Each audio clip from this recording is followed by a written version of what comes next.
Olá, é um prazer estar de volta.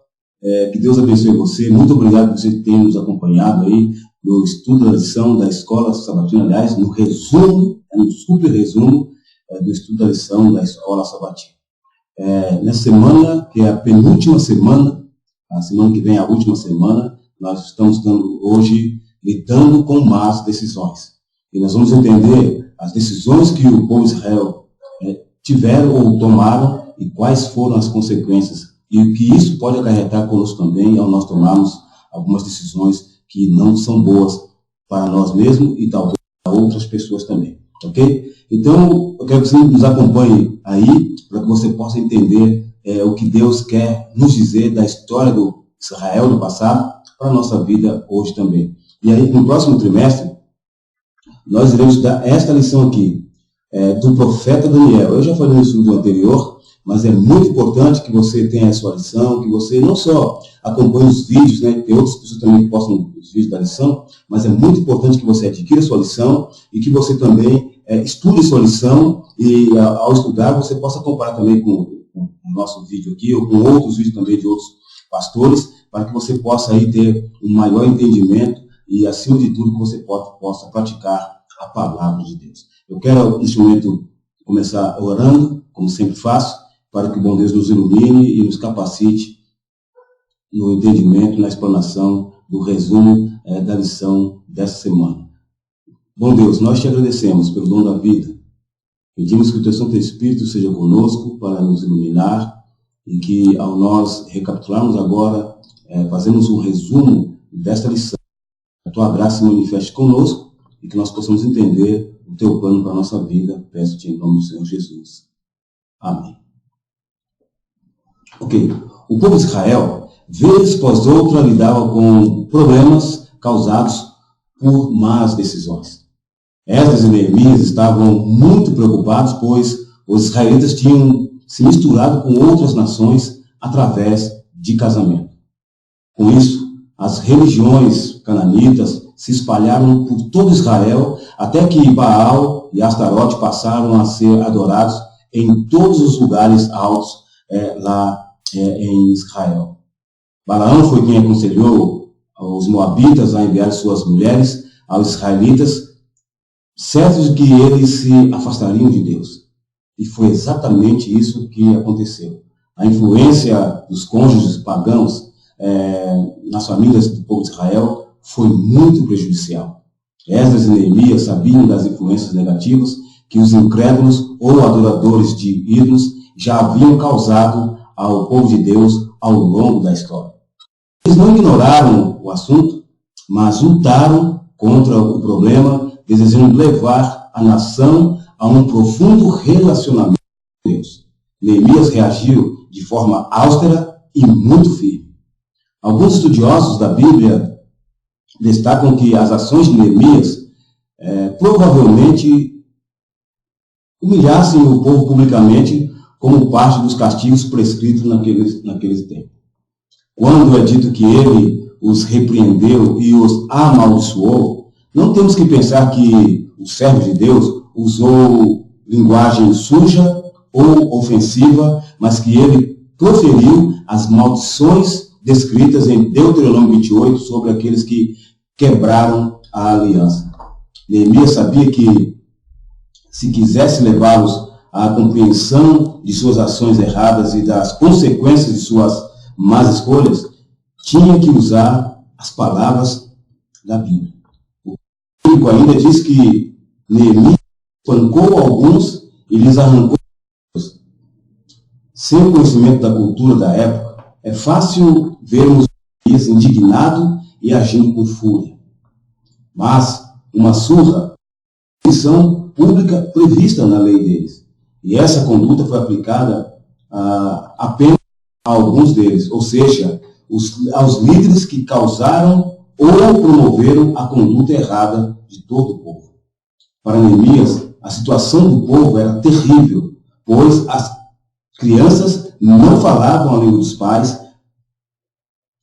pois as mães eram de Amon, Asdote e de Moabe, e eram as principais cuidadoras dos filhos. E sendo assim, elas não ensinavam aos filhos a língua materna dos pais, que era o hebraico, e nem o aramaico, que era a língua falada durante o exílio. Neemias queria que o povo entendesse a gravidade de suas escolhas e as consequências delas. A perda da língua pública significava a perda da identidade. Por isso, Neemias julgava impensável que as famílias perdessem o contato com a palavra de Deus e, consequentemente, sua conexão com Deus, o Deus vivo, o Senhor dos Hebreus. Neemias apelou para a história do passado para informar sobre os perigos de se desviar do caminho certo. Ela revela os erros do passado e adverte para não repetir. Mostrou ao povo como a história do rei Salomão, com suas escolhas, o levaram mais fundo ao pecado e causou sua própria ruína ao desobedecer ao mandamento de Deus para os reis de Israel. Deuteronômio 17:17 diz isso. Como os reis deviam se portar em relação ao casamento. O rei Salomão é usado como um exemplo negativo, pois ele não somente teve mais de uma esposa, ele escolheu mulheres que não adoravam a Deus. O mandamento para não contrair casamento mistos não tinha nada em relação com nacionalismo, mas com a idolatria. E isso é tão verdade, pois a Bíblia mostra diversas pessoas que se casaram com não israelitas. Nós temos o exemplo de Moisés, que casou com Zípora, que era uma midianita. Boaz se casou com Ruth, que era moabita. O problema do casamento misto diz respeito à união com alguém que professasse uma fé diferente ou não tivesse nenhuma fé. Neemias ficou muito entristecido com as escolhas do povo, pois isso demonstrava uma falta de compromisso com Deus. Desde o Éden, o plano de Deus era que houvesse integralidade dos cônjuges na fé espiritual, bem como em outros valores importantes da vida. Aliás, a Bíblia traz fórmulas para práticas que nos manterão firmados em Deus e que foram planejadas para maximizar a nossa felicidade. Da mesma forma, o júri igual no casamento deve melhorar a nossa vida e encorajar mutuamente a devoção a Deus. É muito interessante notarmos que os maiorais, ao se apresentarem a Esdras, em relação ao casamento misto do povo, eles foram apontando os erros dos sacerdotes e levitas como um mau exemplo, e foi por isso, desculpa deles, que os pais e filhos se casaram com mulheres estrangeiras e assim o povo se misturou com outras nações. Vemos dessa forma que, quando confrontados pelo erro, muitos apontam os erros dos outros para justificar os próprios ou tentar acobertá-los. A reação de Esdras foi de angústia e tristeza. Ele ficou tão decepcionado que ficou sentado em sinal de luto até o sacrifício da tarde. Depois, prostrou-se diante de Deus e fez uma bela oração, confessando os pecados da nação e afirmando que não poderia nem mesmo erguer o rosto diante de Deus por causa do que o povo havia feito. Ele não podia acreditar que os pecados que os haviam levado ao exílio, de onde haviam acabado de voltar, fossem novamente predominantes em Israel. A mistura com outras nações no passado os levaram para longe de Deus e a praticarem coisas malignas e culto sincretista. E agora eles estavam à beira de cair no mesmo erro. Em sua oração, ele declarou: não nos desamparou o nosso Deus, antes estendeu sobre nós sua misericórdia. Está escrito em Esdras 9, versículo 9. O que ele estava dizendo era: Deus estendeu misericórdia para dar um reavivamento à casa, levantar as ruínas e dar a Israel um muro, uma proteção.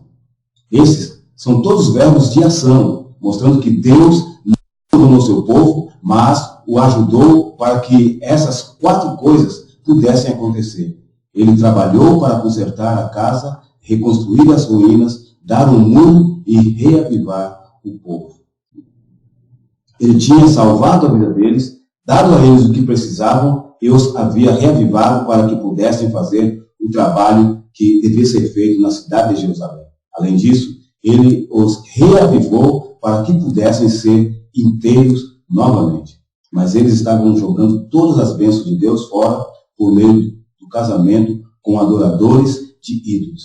A integridade que o Senhor desejava para seu povo estava sendo prejudicada por suas escolhas. E diga-se de passagem, más escolhas. Esdras notara que, se eles tivessem obedecido à ordem de Deus, de se conservarem separados das nações que os cercavam, teriam sido poupados de muitas experiências tristes e humilhantes. O coração de Esdras se afligiu ao compreender que, não obstante as lições do passado, homens preeminentes ousavam transgredir as leis dadas como salvaguarda contra a apostasia. A preocupação e a profunda convicção do servo de Deus sobre esse assunto impressionaram o povo pela gravidade de suas ações.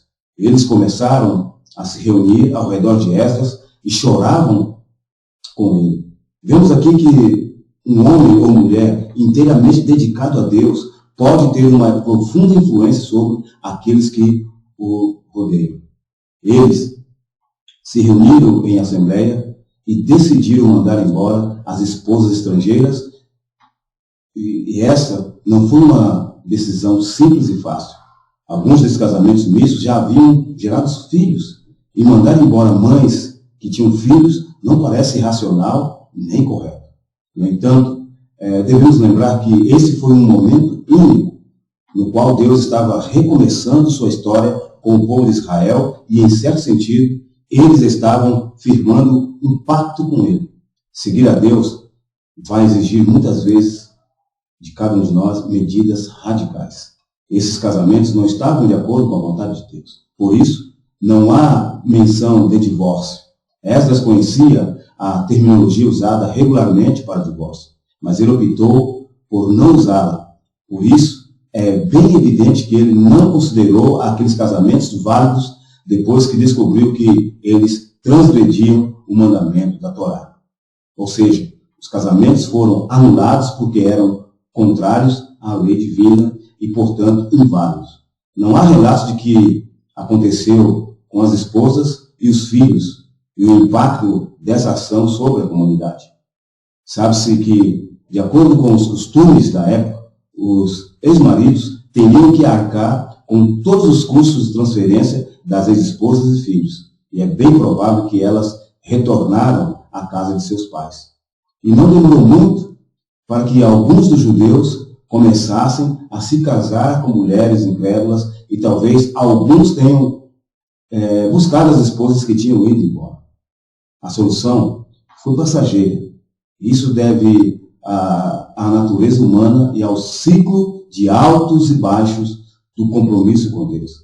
Infelizmente, para a nossa própria ruína, muitas vezes enfrentamos dificuldade em colocar Deus no primeiro lugar da nossa vida. Diante do problema dos casamentos mistos, a postura de Esdras e Neemias mostra que Deus leva o casamento a sério e nós devemos considerá-lo com seriedade também. Mas quero reforçar algo aqui. De maneira nenhuma que se separar do cônjuge incrédulo é a abordagem correta e que, com base no relato aqui de Esdras, a separação deve ser recomendada. Devemos nos lembrar que a situação em Esdras e Neemias foi um evento único e estava de acordo com a vontade de Deus, pois o futuro e a adoração de toda a comunidade estavam em risco. Eles estavam perdendo sua identidade como adoradores do Deus vivo. E não só isso, a linhagem messiânica estava em perigo. E reforço novamente, o evento no tempo de Esdras não deve ser tomado como prescrição para rompimento de casamentos e famílias sempre que um cristão estiver casado com um incrédulo. Paulo aconselhou os cônjuges crentes a não deixarem o cônjuge descrente que verdadeiramente desejassem permanecer casado. Por outro lado, ninguém deve forçar um incrédulo a permanecer casado com uma pessoa crente contra a sua vontade. Então, qual é o princípio que vem à tona. Fazer escolhas sábias em todas as áreas da vida. Simples assim. E de acordo com as instruções divinas, devemos escolher sabiamente com quem nos casamos, mas também precisamos viver com sabedoria no casamento, seja com o crente ou com o incrédulo. O termo da lição desta semana, eu termino a lição desta semana com uma palavra muito importante que aparece em ambos os capítulos de Esdras. No capítulo 9, verso 4 e no capítulo 10, verso 3. Na primeira ocorrência, Esdras afirma que se juntaram a ele todos os que tremiam das palavras do Deus de Israel. Na segunda, ele relata que a solução da separação foi executada por causa do conselho dos que tremiam ao mandado do nosso Deus. Portanto, o conselho de tremer diante da palavra de Deus e do mandado de Deus está ligado como uma coisa só. O que significa que cada frase é apenas o esclarecimento da outra. Assim, a maior lição que podemos aprender com o problema com o qual Esdras e Neemias tiveram que lidar é que devemos tremer diante da palavra de Deus. Tremer diante do Criador leva à obediência à sua palavra e, por sua vez, à felicidade e à alegria da vida. Que nós também possamos tremer diante da palavra de Deus e não deixar que nada esteja entre nós e a obediência às Escrituras. Deus abençoe você. Que Ele te ajude no seu relacionamento, no seu casamento, você que está precisando em casar, você possa colocar Deus para te dar orientação, que você tenha uma vida próspera e feliz, juntamente com Deus, juntamente com a pessoa que você tem escolhido para estar com você. Você quer casar, permaneça casado. Você que está precisando casar, ore a Deus mais, para que Ele possa ajudar você a ter uma ótima e boa decisão. Que Deus te abençoe, que Ele te guarde, continue conosco aí, fique na paz, fique com Deus.